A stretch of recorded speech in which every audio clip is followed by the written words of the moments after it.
May is Asian Pacific American Heritage Month in the United States and a prime opportunity to take a hard look at the stark truth behind the dirty little secret of our nation's failed immigration policies.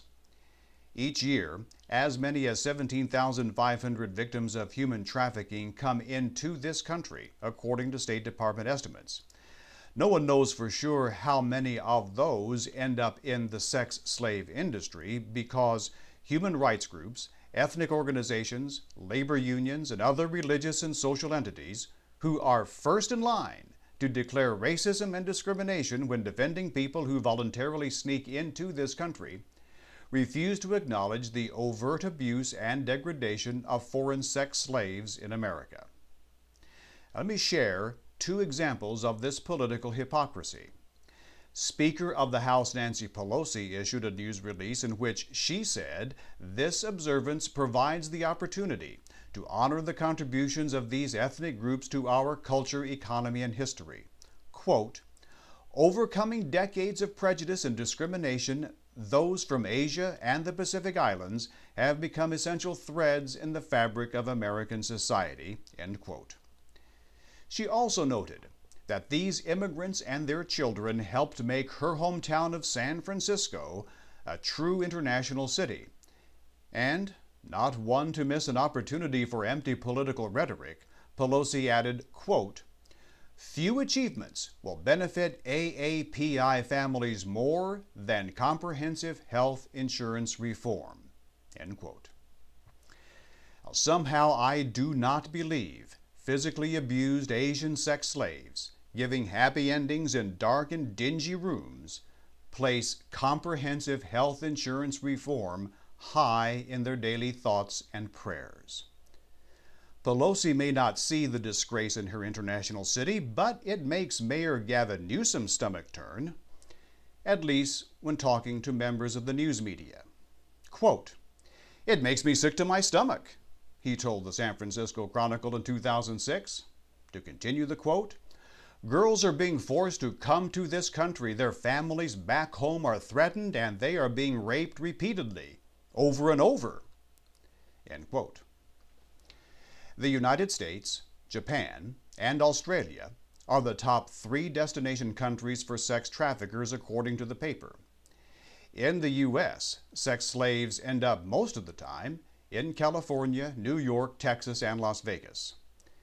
Evil women recruit vulnerable females for sex slaves according to U.S. immigration and custom enforcement agents.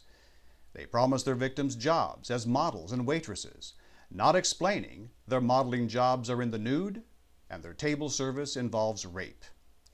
And here's what the immigration pimps do not want you to know about the holes in our nation's immigration laws and enforcement. Immigration agents say sex slavers fly their victims to Canada or Mexico, transit countries, then herd or drive them into the U.S., the destination country.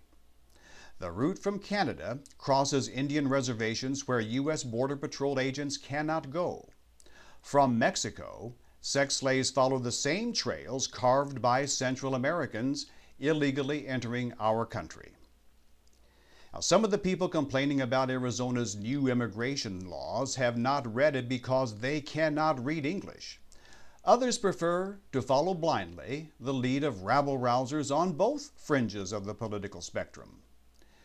The new law allows an Arizona cop to check the immigration status of any person who might be involved in an illegal activity, which could be a traffic violation, a murder, or even prostitution. If Texas had such a law, Houston police officers could sit at their desks and find enough probable cause to put a major dent in the city's sex slave industry fueled by 24-hour massage parlors and spas found in nearly every neighborhood. The cops could start with the Houston Press, which each week carries scores of display ads for these places, most featuring photos of Asian girls. The online version has more blatant ads, such as 2 new, pretty, sexy Asian girls, or full-body massage, Asian girls.